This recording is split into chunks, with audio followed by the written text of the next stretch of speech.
में लोक अदालत के दौरान बिल्डिंग से युवक ने किया कूदने का प्रयास। तो एक युवक ने बिल्डिंग से कूदने का प्रयास किया है। ड्यूटी पर लगे पुलिसकर्मी और अधिवक्ताओं की सूझबूझ से युवक की जान को बचाया गया है।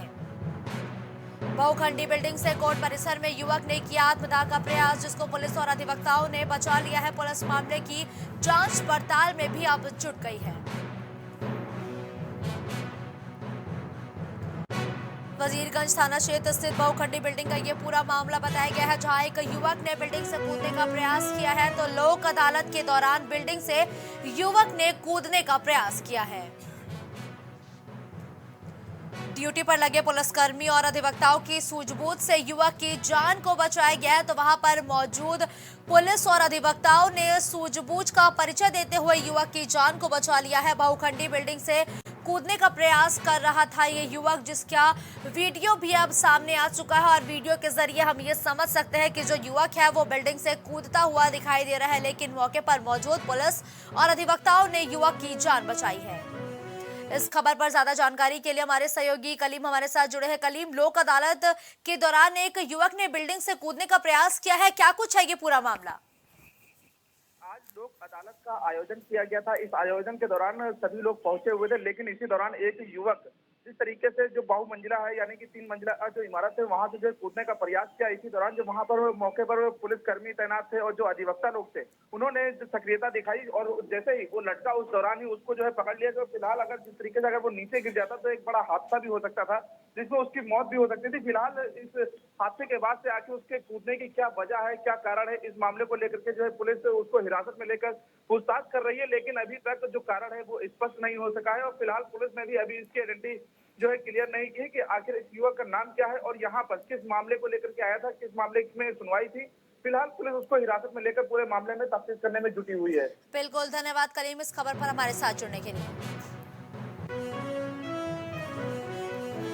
तो लखनऊ में बीबीडी कॉलेज के सामने दर्दनाक हादसा हुआ है। बीबीडी कॉलेज के सामने एक दर्दनाक हादसे की तस्वीरें सामने आई हैं। हाई टेंशन लाइन की चपेट में आने से एसी कारीगर झुलस गया है।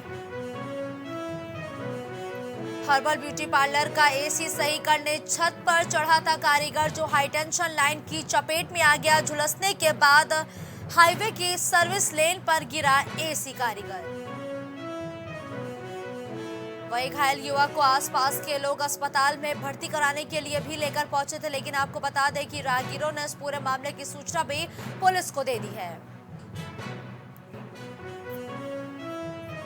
घटना के बाद ब्यूटी पार्लर बंद कर रफू चक्कर हो गई संचालिका। तो संचालिका इस पूरे घटना होने के बाद रफू चक्कर हो गई है। बीबीडी थाना क्षेत्र के बीबीडी कॉलेज के सामने की हाईवे की पूरी घटना बताई गई है, जहां बीबीडी कॉलेज के सामने एक दर्दनाक हादसा हो जाता है। हाई टेंशन लाइन की चपेट में एक एसी कारीगर आता है। हाई टेंशन लाइन की चपेट में आने से एसी कारीगर झुलसा। खबर पर ज्यादा जानकारी के लिए हमारे सहयोगी कलीम हमारे साथ जुड़े हैं। कलीम, हाई टेंशन लाइन की चपेट में एक एसी कारीगर आ गया, उसकी स्थिति इस वक्त कैसी बताई जा रही है फिलहाल? इस मामले में हम आपको ये बताना चाहेंगे कि जिस तरीके से हाई टेंशन लाइन के नीचे जो दुकानें बनी हुई हैं, उन्हीं दुकानों में जिससे आज जो है ब्यूटी पार्लर एक है, बीबीडी जो कॉलेज है उसके ठीक सामने हाईवे किनारे जो एक ब्यूटी पार्लर है, वहां पर जो है एक एसी खराब हुई थी। तो ब्यूटी पार्लर जो संचालिका है उसने एसी कारीगर को बुलाया था, लेकिन जिस तरीके से ये हादसा हुआ है, हादसे के बाद जो संचालिका है, संचालिका की ये लापरवाही रही कि उसने उस युवक को हॉस्पिटल पहुंचाने के बजाय उस ब्यूटी पार्लर को बंद करके मौके से फरार हो गई। जब उस युवक को झुलसा हुआ लोगों ने देखा तो पुलिस को सूचना देने के साथ ही उसको एक निजी अस्पताल में भर्ती कराया गया, जहां पर उसकी हालत गंभीर बताई जा रही है। लेकिन इस मामले में बताया जा रहा है कि जिस तरीके से 11,000 की लाइन के नीचे ये जो संचालिका अपना ब्यूटी पार्लर चला रही थी, तो इस मामले में अभी पुलिस ने फिलहाल किसी तरह का कोई केस नहीं दर्ज किया है और संचालिका को भी अभी तक हिरासत में नहीं लिया गया है। लेकिन कहा यह जा रहा है कि इस मामले में पुलिस जो है केस भी दर्ज करेगी, लेकिन अभी इसमें केस नहीं दर्ज हुआ है। लेकिन एक बड़ी बात यह है कि जिस तरीके से संचालिका अपना जो है ब्यूटी पार्लर बंद करके भागी है, तो इसमें पुलिस को खुद ही एक्शन लेकर के उसके खिलाफ कार्रवाई करनी चाहिए, क्योंकि अगर कहीं पर कोई भी कारीगर आता है, उसके साथ कोई हादसा होता है, तो उसकी पूरी जिम्मेदारी उस मकान मालिक की होती है या फिर जहां पर बिल्कुल कलीम, जाहिर सी बात है कि एक बेहद ही बड़ा हादसा था जिस पर अब एक्शन के साथ ही कार्रवाई की जरूरत है। धन्यवाद इस खबर पर हमारे साथ जुड़ने के लिए। तो लखनऊ में चोरों ने किया मंदिर के दान पात्र पर हाथ साफ। तो चोरों ने मंदिर पात्र के जो मंदिर पात्र था उस पर हाथ साफ किया है। मंदिर के 4 से 5 दान पात्र पर चोर हाथ साफ कर मौके से फरार हो गए। मंदिर में चोरी करने आए चोर तीसरी आंख यानी कि सीसीटीवी कैमरे में उनकी पूरी तस्वीरें कैद हो गई है। शनिदेव मंदिर में बीती रात चोरों ने इस पूरी वारदात को अंजाम दिया है। सरोजनी नगर थाना क्षेत्र स्थित शनिदेव मंदिर की पूरी घटना बताई जा रही है। इस खबर पर ज्यादा जानकारी के लिए हमारे सहयोगी कलीम हमारे साथ जुड़े हैं। कलीम, एक मंदिर में चोरी हो जाती है और ये कहा जाता है कि जो पुलिस है वो रात्रि गश्त करती है, तो क्या माना जाए कि जो पुलिस की रात्रि गश्त है उसकी पोल खुल गई है? लेकिन जिस तरीके से चोरों ने मंदिर के दान पात्र में चोरी की वारदात को अंजाम दिया है, इस मामले को लेकर के जो मंदिर के पुजारी हैं, जो उसके सेवक हैं, उन लोगों में काफी इस बात को लेकर के आक्रोश भी है। तो फिलहाल जिस तरीके से जो चोर सीसीटीवी में कैद हुआ है वो अभी पुलिस की गिरफ्त से दूर है, जिसको लेकर काफी आक्रोश व्यक्त किया जा रहा है। और साथ ही ये कहा जा रहा है कि इस मामले में जो चोर है इन लोगों की जल्द से जल्द गिरफ्तारी हो। और पुलिस ने इस मामले में बताया है कि चोरों की गिरफ्तारी के लिए टीमें भी बनाई गई हैं जो चोरों तक जल्द ही पहुंचेगी, क्योंकि उनकी शिनाख्त भी की जा रही है। लेकिन बड़ी बात यह है कि आखिर जो पुलिस गश्त की बात की जाती है, क्योंकि शहरी इलाकों में तो अब फिलहाल नहीं देखी जाती, तो उसके साथ साथ जो ग्रामीण इलाका है जहां पर अक्सर देखा जाता है कि रात को घटनाएं होती हैं, तो इसको लेकर पुलिस को सक्रिय होना चाहिए। लेकिन पुलिस क्षेत्र में गश्त नहीं कर रही है, जिसका ये साफ पोल खोल रही है। क्योंकि अगर बिल्कुल। अच्छा कलीम, इस दौरान जो सीसीटीवी प्राइम टीवी के इस वक्त टेलीविजन स्क्रीन पर चल रही है उसमें जो चोर है उनकी जो शक्लें हैं वो भी कैद हो चुकी हैं, तो क्या पुलिस ने चोरों को गिरफ्तार कर लिया है या फिर चोर अभी भी पुलिस की पहुंच से बहुत दूर हैं? देखिए मुस्कान जी, चोर तो अभी फिलहाल पुलिस की गिरफ्त से दूर है, क्योंकि दावा तो किया जा रहा है कि चोरों को जल्द ही गिरफ्तार कर लिया जाएगा, लेकिन अभी तक गिरफ्तारी नहीं हो पाई है, जिसको लेकर जो मंदिर के सेवक और पुजारी हैं उनमें फिलहाल काफी आक्रोश है। और उनका जो आरोप है कि पुलिस जो है रात को क्षेत्र में गश्त नहीं करती है, जिसके कारण ही इस तरीके की घटनाएं हो रही हैं। क्योंकि इससे पहले भी कई घटनाएं चोरी की हुई, उसमें इतना आक्रोश तो नहीं व्याप्त हुआ, लेकिन जब मंदिर की घटना के अंदर से दान पात्रों में चोरी हुई तो जाहिर सी बात है एक बड़ा आक्रोश भी दिखाया गया। क्योंकि वो जो दान पात्र में पैसे डाले जाते हैं वो जाहिर सी बात है मंदिर के निर्माणकार हो या फिर मंदिर की जो देखरेख करते हैं उनके लिए होते हैं कि वो लोग मंदिर को सही साफ रखें और उसमें किसी तरह की गंदगी ना हो, उन सभी खर्चों में इस्तेमाल किया जाए। लेकिन जब वो दान पात्र से चोरी ही होने लगेगी तो जाहिर सी बात है आक्रोश तो व्याप्त होना लाजमी होता है। फिलहाल बिल्कुल कलीम, आक्रोश तो बिल्कुल लाजमी है, क्योंकि जिस तरीके से मंदिर के अंदर से ही दान पात्र को चोरी कर लिया जाता है तो कहीं ना कहीं ये पुलिस पर एक बड़ा सवाल खड़ा करता है। धन्यवाद इस खबर पर जुड़ने के लिए। उन्नाव में आबकारी विभाग की छापेमारी से मचा हड़कंप। आबकारी विभाग की छापेमारी के दौरान उन्नाव में हड़कंप मच गया। अवैध 55 लीटर कच्ची शराब के साथ एक महिला को गिरफ्तार किया गया है। छापेमारी में 4 कुंतल लहन नष्ट कर शराब बनाने वाले कई सामान भी इस दौरान आबकारी विभाग की टीम ने जब्त किए हैं। बिहार थाना क्षेत्र के केदारखेड़ा गांव में ये छापेमारी की गई है।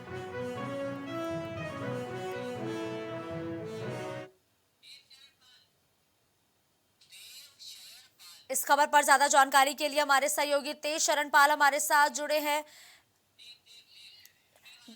देव, जिस तरीके से ये कार्रवाई देखने को मिली है उन्नाव में आबकारी विभाग की, इस दौरान किन किन लोगों को गिरफ्तार किया गया है? जी बताना चाहूंगा कि लगातार ये कार्रवाई आबकारी विभाग द्वारा की जा रही है। आज कार्रवाई हुई है उसमें भी 55 लीटर कच्ची शराब जो है बरामद हुई है। एक महिला को गिरफ्तार भी किया गया है। छापेमारी के दौरान 4 कुंतल लहन नष्ट किया गया है। जो भी शराब बनाने वाले उपकरण आदि थे उनको भी इन लोगों ने बरामद किया है। और ये लगातार आबकारी विभाग अन्य थाना क्षेत्रों में भी लगातार कार्रवाई कर रहा है, और जिससे कहीं ना कहीं जो अवैध शराब की खपत है उसमें कमी नजर आएगी। जी बिल्कुल देव, जिस तरीके से आज ये कार्रवाई आबकारी विभाग की टीम द्वारा की गई है जिसमें एक महिला को गिरफ्तार किया गया है, तो क्या कोई अन्य लोग भी और इस गिरोह में शामिल हो सकते हैं? जी अभी जहां तक एक महिला को गिरफ्तार किया गया है, लेकिन इससे पूर्व जो कार्रवाई की गई थी उसमें भी कई लोग गिरफ्तार हुए, जिससे ये पता चलता है कि ये व्यापक तरीके से बड़े रूप में जो है ये काम किए जा रहे हैं। इस तरीके से अवैध शराब बनाने के काम बड़े रूप में किए जा रहे हैं। तो आगे भी जो अगर छापेमारी होती है तो कहीं ना कहीं बड़े खुलासे इसमें होने की संभावना है। जी बिल्कुल, यानी कि देव अगर माना जाए कि ये जो कार्रवाई की गई है इसके तार कहीं ना कहीं प्रदेश के अन्य जनपदों से भी हो सकता है कि जुड़ते हुए नजर आए। जी जहां तक आज की छापेमारी है, इससे पूर्व की छापेमारी है, तो जनपद के कई अन्य थाना क्षेत्रों में भी ये छापेमारी से अवैध शराब की बड़ी खपत जो है बरामद हुई है। तो इससे अंदाजा लगाया जा सकता है कि जनपद के अलावा इनके तार कहीं और से भी जुड़े हो सकते हैं। जी बिल्कुल, धन्यवाद देव इस खबर पर हमारे साथ जुड़ने के लिए।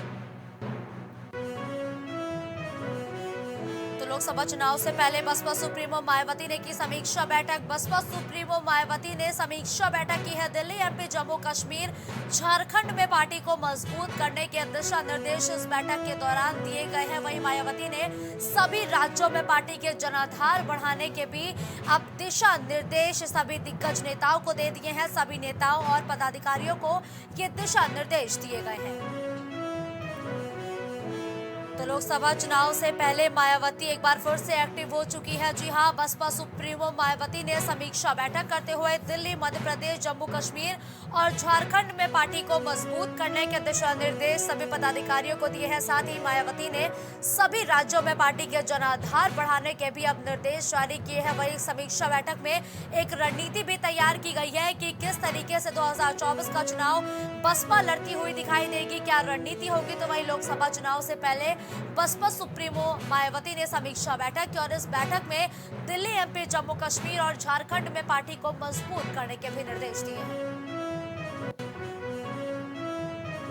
तो मथुरा में पुलिस ने मुठभेड़ में इनामी बदमाश को किया गिरफ्तार। पुलिस की मुठभेड़ में एक इनामी बदमाश को गिरफ्तार किया गया है। पुलिस ने इनामी बदमाश रोहतास गुर्जर को किया गिरफ्तार।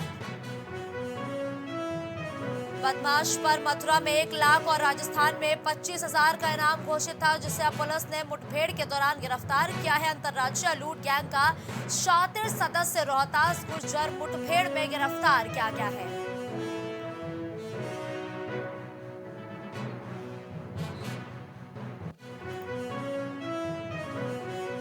मंत्री एसपी सिंह बघेल पहुंचे आगरा। तो मंत्री एसपी सिंह बघेल आगरा पहुंचे हैं। ताज नगरी पहुंचे हैं मंत्री।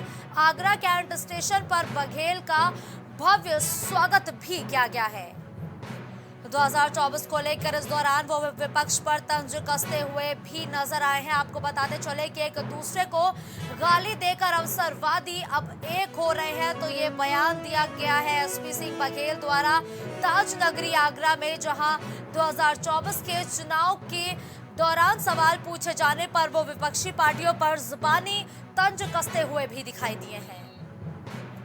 माननीय प्रधानमंत्री जी का आभार प्रकट करना चाहूँगा कि जिस उम्मीद, अपेक्षा, आकांक्षाओं को लेकर ये गुरुत्तर भार दिया गया है, हम अपने बड़े मंत्री जी के सहयोग से, अपनी कलीग भारती के और अपने सेक्रेटरी से लेके सभी पैरामेडिकल स्टाफ के सहयोग से स्वास्थ्य सेवाएं बेहतर और करने का प्रयास करेंगे और प्रधानमंत्री की उम्मीदों पर खरा उतरने का काम करेंगे। सर, संचार रोग के लिए किस तरीके? संचार रोग के लिए हमेशा, मैं जब इस विभाग का मंत्री नहीं था तो सीएमओ आगरा के कहने पे आगरा कॉलेज के फील्ड से लेकर सुभाष पार्क तक मैं स्वयं पिछले 3 साल से पैदल चलता हूँ, क्योंकि मैं आगरा का एमपी के साथ अपने को गार्जियन भी मानता हूँ। तो prevention is better always than cure.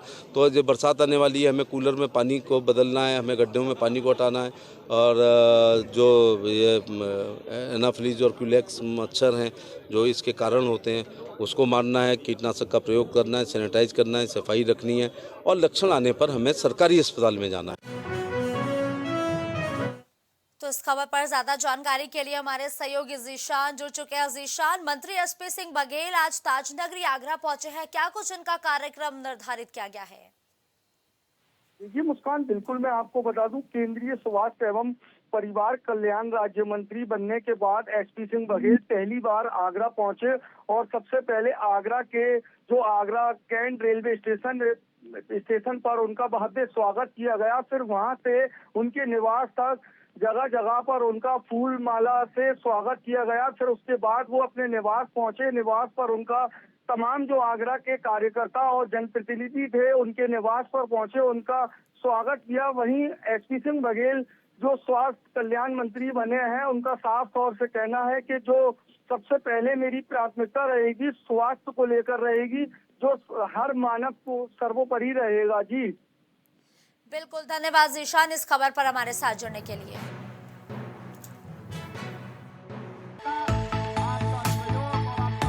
कुछ भाव पुष्प। आप देख रहे हैं प्राइम टीवी, सच साहस